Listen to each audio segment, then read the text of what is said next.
Everyone, welcome to Swathi Sai channel. ఈరోజు మనము చపాతీతో ఉప్మా ఎలా చేస్తారో చూద్దాం. ఇది చాలా హెల్తీ అండ్ డిష్ అండి, హెల్తీ అండ్ టేస్టీ రెసిపీ. ఇప్పుడు మనకు చపాతీలు నైట్ చేసిన కానివ్వండి, ఫ్రెష్ ఉన్నా సరే పర్వాలేదు, ఎలాంటి చపాతీస్ అయినా మనం ఉప్మాలో ఎలా చేసుకొని టేస్టీగా చేసుకోవాలో చూసేద్దాం. దానికి ఒక ప్యాన్ తీసుకొని కడాయి కానివ్వండి, ఒక వెడల్పాటి బౌల్ తీసుకున్నాక దాంట్లో నేను 1/2 స్పూన్ జీరా, 1/2 స్పూన్ ఆవాలు వేసాను. ఇప్పుడు మీకు ఎంత స్పైసీనెస్ కావాలంటే అంత పచ్చిమిర్చి తరిగి వేసుకోండి. నాకు స్పైసీనెస్ ఎక్కువ కావాలి కాబట్టి ఇంకో కొన్ని యాడ్ చేస్తున్నాను. సో కొంచెం ఇలా అయ్యాక కలర్ చేంజ్ అవుతున్నప్పుడు ఇప్పుడు ఆనియన్స్ యాడ్ చేయండి. ఇలా యాడ్ చేయడం వల్ల ఏంటంటే, ఫస్ట్ ఆనియన్స్ యాడ్ చేయడం వల్ల ఏంటంటే మనకి స్పైసీనెస్ ఎక్కువగా వస్తుందన్నమాట. అండ్ మిర్చీలు బాగా వేగాక వచ్చే లుక్ కానివ్వండి, ఆ టేస్ట్ కానీ చాలా డిఫరెంట్గా ఉంటుంది. ఇప్పుడు నేను తరిగిన కరివేపాకుని యాడ్ చేస్తున్నాను.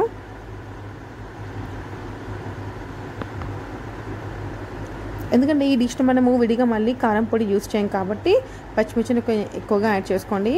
ఇక్కడ నేను మళ్ళీ కొంచెం బ్రౌనిష్ కలర్ వచ్చే తర్వాత లైట్గా కొంచెం 1/2 టేబుల్ స్పూన్ సన్నగా తరిగిన అల్లం ముక్కల్ని యాడ్ చేస్తున్నాను. అల్లం ముక్క లేనట్లయితే మీరు అల్లం వెల్లుల్లి పేస్ట్ కూడా యాడ్ చేసుకోవచ్చు. కొంచెం ఇది మగ్గినట్టు అవ్వగానే ఇప్పుడు కొంచెం చిటికెడు పసుపు యాడ్ చేయండి. ఇలా పసుపు యాడ్ చేసాక జస్ట్ అలా లైట్గా స్టిర్ చేయండి, జస్ట్ లైక్ ఉప్మా మెథడ్ అనమాట. ఇప్పుడు మనము చిన్న చిన్నగా చాప్ చేసిన టమాటో పీసెస్ని వేసి కలిపేసుకుందాం. ఇక నేను చిన్న 2 బాల్స్ లాగా ఉన్నటువంటి 2 టమాటోస్ తీసుకున్నాను. చూసారు కదా, నేను ఇక్కడ తీసుకుపోతే 2 చపాతీస్ మాత్రమే. సో అందుకని నేను చిన్న టమాటోస్ తీసుకున్నాను 2.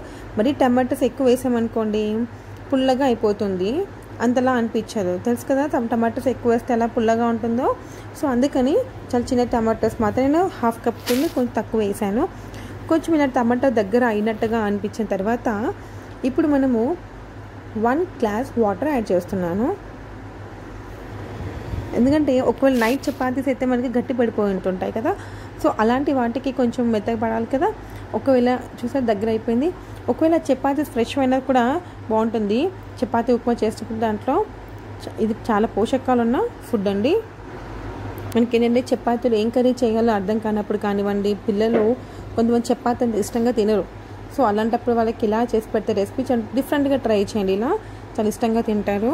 ఇక్కడ మనకి ఇంకోటి ఏంటంటే, ఇక్కడ ఉప్పు సరిపోయిందా లేదని చూడడానికి వీడియోలో నేను కొంచెం టేస్ట్ చేసి చూసుకుందామండి. ఒకసారి చూసుకున్నాక ఒక 3 మినిట్స్ వరకు అలా వదిలేను లిడ్ పెట్టి. ఇప్పుడు ఇలా అంతవరకు మనము ఈ చపాతీని చిన్న పీసెస్గా కట్ చేసి పెట్టుకుంటాం. సో ఇప్పుడు ఇలా కట్ చేసి పెట్టుకున్న చపాతీ పీసెస్ని మనము వాటర్ బాయిల్ అవుతున్న ఒకసారి చూసేసుకొని దాంట్లో వేసేయడమే. ఒకసారి మనం లిడ్ చేసి ఓపెన్ చేసి చూద్దామండి. చూసారు కదా, బాగా వాటర్ బాయిల్ అయిపోతున్నాయి. సో ఇప్పుడు మనం చపాతీ పీసెస్ని మెల్లగా యాడ్ చేద్దాం. చూసారా, ఇలా వీడియోలో చూపిస్తున్నట్టుగా అలా స్లోగా యాడ్ చేయండి. యాడ్ చేసుకొని బాగా స్టిచ్ చేయడం వల్ల వాటర్ అనేది బాగా అబ్జర్వ్ చేసుకుంటుంది. సో బాగా ఇంకొకసారి స్టిచ్ చేసి మనము అలా ఇంకొక 2 మినిట్స్ లిడ్ పెట్టి వదిలేద్దాం. ఇప్పుడు ఆఫ్టర్ 2 మినిట్స్ తర్వాత ఎలా ఉందో ఒకసారి ఓపెన్ చేసి చూద్దామా ఎంతవరకు అయిందో. చూసారా, రెడీ అయిపోయిందండి. చాలా స్మూత్ టెక్స్చర్ లాగా ఉప్మా రెడీగా. మనం చపాతీ ఉప్మాని సర్వ్ చేసుకుందాం. యమ్మీ అండ్ టేస్టీ చపాతీ ఉప్మాని. చూసారు కదా, చూస్తుండే ఎవరు ఊరిపోతుంది కదా.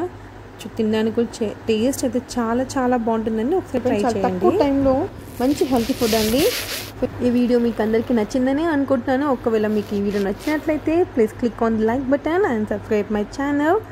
And thank you for watching and meet you in the next video.